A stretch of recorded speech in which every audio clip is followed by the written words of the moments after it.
What's up, guys? Welcome back to the Team Solemn Circus live video. It's on the left side here. We have endymion or pendulum. I'm not too sure, to be honest. A pendulum pile. And on the right side here, we have a labyrinth operated by me. I'm soloing the deck, so give you guys a little bit of a break here. I might make some misplays here, but let me know in the comment section what misplays I do make. I do know now that you have to activate the coup clock, the trap that you activate off coup clock. You have to have a labyrinth on the field when you activate it. Which does pair well with coup clock itself, because it can come back once you actually get a furniture card. But you have to remember to summon that card. So very important to note. We're going to be seeing a die roll here, and it looks like the pendulum player will be able to choose who's going to go first here. We do see a servant of endymion in their hand before we dive into light common scribe. We're on the road to 5k here. We're going to be seeing the endymion player activate the copy here of endymion, or servant of endymion here. They want to activate a foolish to dump a temple, which is also going to be putting a spell counter on the endymion. They're going to activate the effect here, banishing the temple. That's going to let them search for a Rite of Embers here, which will give them another copy of, or another spell counter here, which we're going to see them activate, which is going to be placing a token onto the field there.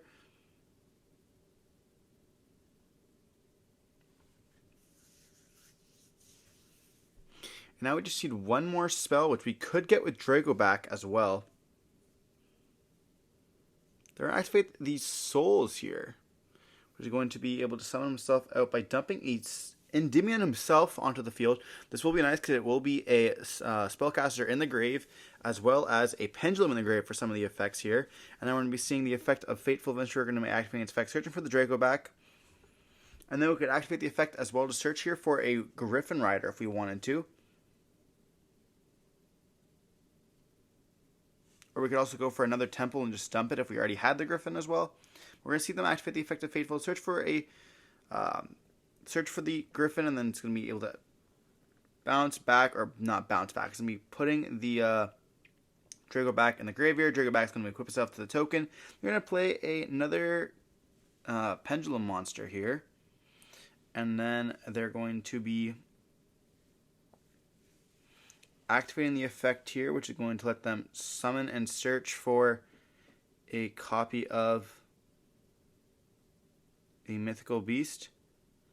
And then we're going to go activate the effect here. We're going to be impromptu targeting the Griffin. And then we're going to activate the nib. And I completely forgot it could take spell counters off from wherever it wanted onto the field. That is a huge misplay by my part. They're going to be seeing them go for the Beyond the Pendulum here.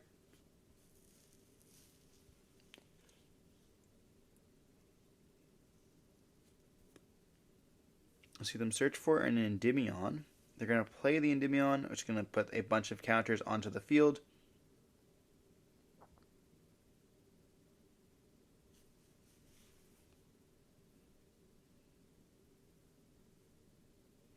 And simply pass turn on this, which is still okay because they do have the Griffin Rider here.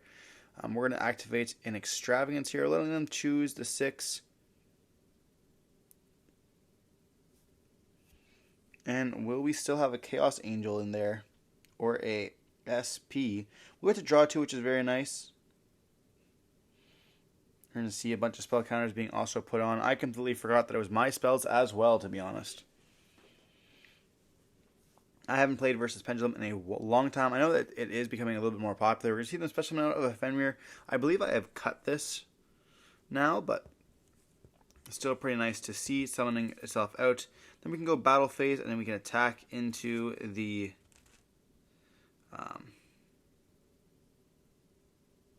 to the guy there. I think that then we're going to activate the effect. Okay. They're going to be negating it. They're only setting 1 and passing turn here. I don't see us winning this game. I know we have another nib in the hand as well, which is kind of unfortunate, but we're going to see them Pendulum summon, bringing it right back there. I'm going to activate a big welcome, and I'm pretty much going to have to scoop there. We're going to see Griffin Rider going to negate, and the game is pretty much over. Pendulum will be getting the first match for sure.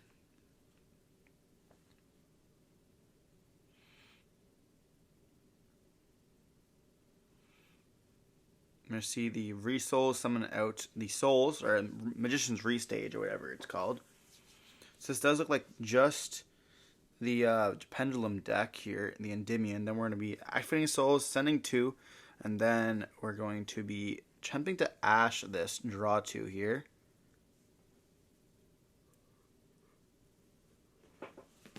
And then we're just going to scoop it up there, realizing they did not negate that. And because it did negate it, that we cannot activate the nib that we had in our hand, and that's just very unfortunate for us. So essentially they'll end up having, because they have that nib protection there, and they'll be able to like attack us for game. So we're going to move on to game 2 here, where we can choose who's going to go first, which is going to be obviously us. We can set up some cards like D-Barrier or Skill Drain, or even Anti-Spell. I don't think we're playing Anti-Spell though. Would absolutely just be destructive in this matchup and be potentially an auto win.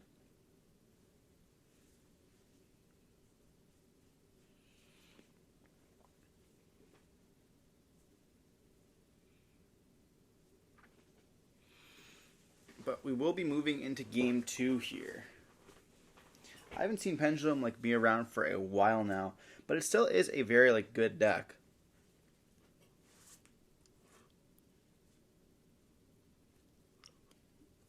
It does take a lot of like skill to like pilot though. I know that some players like Triff, for example, has moved onto like a deck like Vanadium, where like it's essentially kind of the same deck, but just like a lot better, I guess. It's like kind of like updated versions, I suppose. So we're going to start off with a Heavenly Prison here. Just going to be staying revealing in our hand the whole time, which will protect our back row. We're going to be setting 2 cards here and passing turn on this. Not the greatest start at all here. We're going to see them immediately normal summon Denko Sekka here. You have to take a second to read to this because we cannot respond with our traps. And that means our traps cannot be activated here, which means we are in a bad position. We're going to see them activate the Cerberus in the Pendulum Scale. This will allow them to blow itself up and then summon out or search for the Jackal, I believe.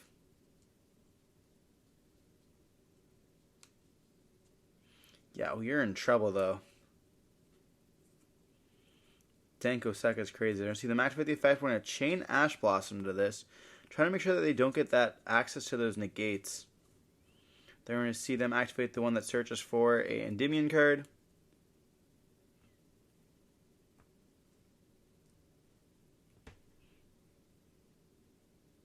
Searching for the big guy himself.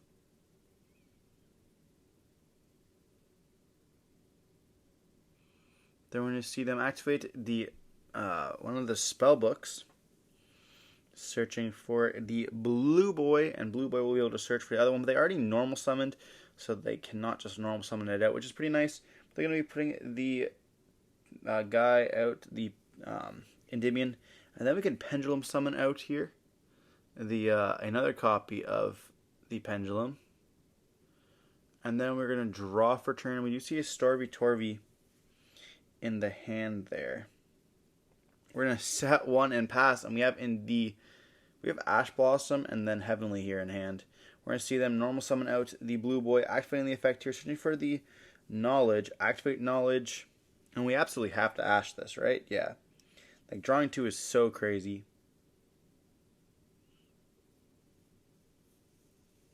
They're going to battle phase, they're going to attack with Denko Sekka into the copy of Storvy Torvy, and he is thick. They're going to see them attack with the Blue Boy as well as the Endymion, but only the Blue Boy will be dealing direct damage here. And I think we draw into an Ariana here, which will allow us to play through the Denko Sekka here. So we're going to activate the effect here to let us search. And we can search for a lady. Lady can summon herself out. Then we could link away if we wanted to. You can go battle phase if we want. Yeah, we're going to search for the lady here.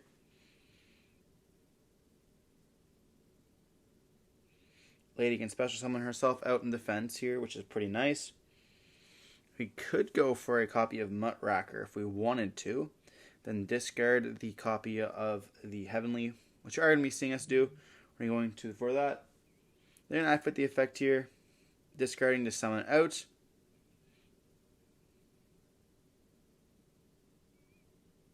Then we can go battle phase, attack it in the Denko Sekka, finally get rid of it, which is nice, dealing some damage here. Then we're going to attack with the Mutracker into the copy of Blue Boy here. And then in the battle phase, we're going to be activating the Welcome Labrynth. And then no response, so we can chain the lady here to set a different trap. So we can finally get our traps rolling here. Setting, I believe that is D barrier. And then Welcome will be able to summon out the Lovely.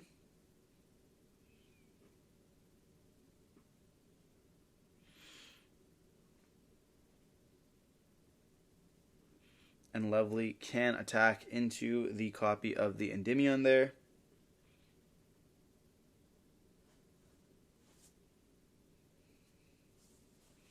Then main phase 2, Lovely can reset the Welcome Labrynth there, which will allow us to have multiple stuff during our opponent's turn. They're going to draw for turn here. They have 3 cards in hand. We can just go activate right off the bat the barrier. Then we can chain the effect here of the lady to allow us to set Big Welcome perhaps. We are going to be seeing us set the Big Welcome there.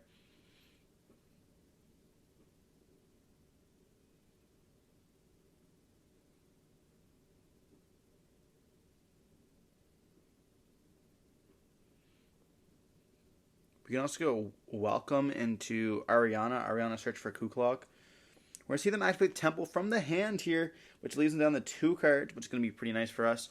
If we can get the effect to pop here, if we could pop like the right or not right, I guess, if we could pop either the Token or the Fateful, it could be quite good for us. I don't know what the other face down card is, so it's kind of important. We're going to see the Fateful being summoned, or Token being summoned and Fateful.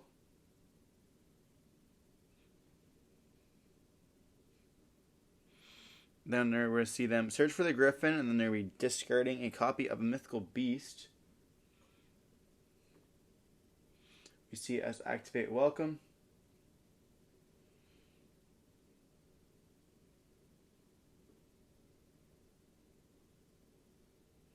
Going for the Ariana. Ariana effect is going to activate here, which is going to let us search for the copy of Kuklok. They're going to activate the Kuklok here. They could chain the copy of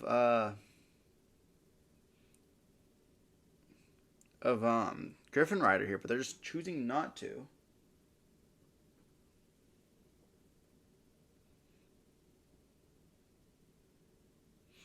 We're going to summon out Chandelier here. Chandelier will be able to bounce back to our hand off the Big Welcome, but bouncing back the Kuklok is also fair. Then we're also going to be adding Storvy. Storvy has to summon himself out, though, so unfortunately we are not able to do that. But Lovely will be able to pop the Token. Yeah, Storvy should be on the field right now. It has to summon himself out. They're summoning out the Griffin Rider here, but it's a little bit too late for that. They could have been able to chain to negate, but I guess that wouldn't really have gotten them anywhere. But we're going to see them search for the Draco back here, which isn't going to do them very good when they only have 1 card left in hand. And it's going to be a pass turn there. So essentially we're going to be seeing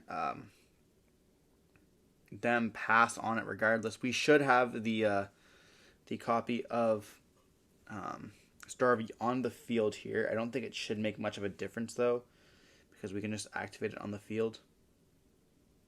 We're going to see Ariana search for the Big Welcome here. We're going to set the card. Activate Lovely. Lovely will be able to reset the D barrier there. We can activate the Kuklok in the hand. Or we're going to activate the effect here of Chandelier, pitching itself, and the Storvy, which should be on the field, unfortunately, but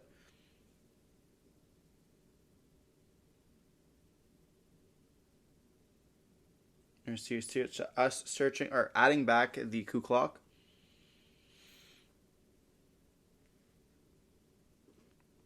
We pretty much have this game. Like, we have complete control over this. We have multiple sets. We're going to go battle phase. Lovely's going to attack. We're going to be going with Lady and then Muckraker, as well as the Ariana here. We have Big Welcome that we can activate here. We're going to activate the Kuklok, and then we're going to activate the Big Welcome here. Then we're going to be chaining the Lady to set a DDG, which is going to be absolutely insane versus this deck. big summoning wherever it's going here. This is pretty much like game, like summoning with Arias here. And then we're going to bounce back the lady here because we can just summon it right back out. We could have actually bounced back the Ariana as well if we wanted to here. But Lovely will also be able to pop. And then we're just going to be not even doing that. We're going to go attack with the Arias for game there. But that's going to be moving on into game 3 here. So being able to play through that Denko Seka was pretty crazy. I haven't seen that card for a long time now. I was quite worried when I saw it. I was like, oh, actually, can I beat this? But we got lucky there. We didn't get to get full comboed. You know, Ash was pretty good against, I guess, versus them. But if they would have had Ash versus us, it could have been gone horribly as well. You know, Ashing or imperming the Ariana would have been absolutely devastating. Because I don't believe Ariana has enough attack to beat over the... It does not. Denko Seka is at 18, I believe. So we wouldn't have even been able to beat over it, which would have been absolutely horrible for us. But luckily we did get to squeeze through that and get to play once again here. So moving on into game 3, we're going to be seeing them go first. But we do have some plays that we can activate in the draw phase here. Activating the Coup Clock right away. Do we have a... Yes, we do. We have a card to activate with it. Having the Chandelier, Coup Clock, and Storvitorvi here. Going to be able to dump and special summon out, which is going to be absolutely crazy. We're going to be setting the Big Welcome, and then we're going to be seeing the Coup Clock summon himself out, hopefully, if we don't forget, which we are going to be seeing. And then we can activate the Big Welcome here to summon out, because we do control a Labrynth, summoning out the Lovely, and then bouncing back that Coup Clock. And then we will get to see the Chandelier as well as the Storvitorvi summon himself out with the... Oh, we put it back in our hand. No. It's supposed to go onto the field. We're going to be seeing it hit the Foolish Burial, which is pretty good. Then we can see the Chandelier here, which is going to be dumping itself. And the Fenrir, I guess we won't be able to summon that out. And that's going to be letting us set a copy here of Welcome Labrynth, perhaps.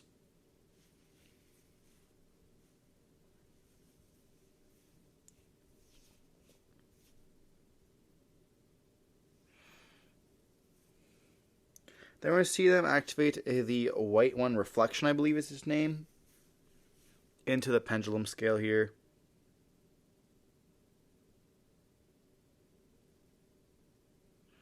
Then we're going to be Cosmicking away, paying 1,000 to get rid of that Welcome Labrynth, which is quite good because it does keep just coming back. And then just passing turn on this. We're going to be activating an Extravagance here, drawing 2 cards, which is pretty good for us. You know, our opponent is down on a few cards there. We're going to activate the Coup Clock once again. Then we're going to be normal summoning out Ariana, activating the effect here, searching most likely for I was going to say a copy of Welcome, but searching for Big Welcome is fine as well. We could have activated the effect here of, we're going to set, most likely the Big Welcome here. Go battle phase, attack with the Lovely, attack with the Ariana here. Then we can go Big Welcome, which would have been able to bounce back the Storvitorvi that would be on the field here. But we're going to be summoning out the Lady and then bouncing back the Ariana, which would have been the Storvitorvi there. And then we're going to be seeing the effect here of Lovely as well as the Chandelier. And I believe that's just game, so they're going to be scooping it up here. And we end up seeing Labrynth take game 3 here, winning the match against Pendulum. The deck is interesting. I don't know if that's like the absolute optimal build of it. I know Zark is a good build of Pendulum that has been topping a lot in the OCG as well. You know, doing stuff in the TCG, we see a little bit, you know, definitely a rogue contender here. But I hope you guys enjoyed the video. Don't forget to like, comment, subscribe. I want to see some more content like this. And if I made any misplays, let me know in the comment section down below. I believe I'm getting better with the lab, but I'd love to hear from you guys. And don't forget to stay safe. Peace.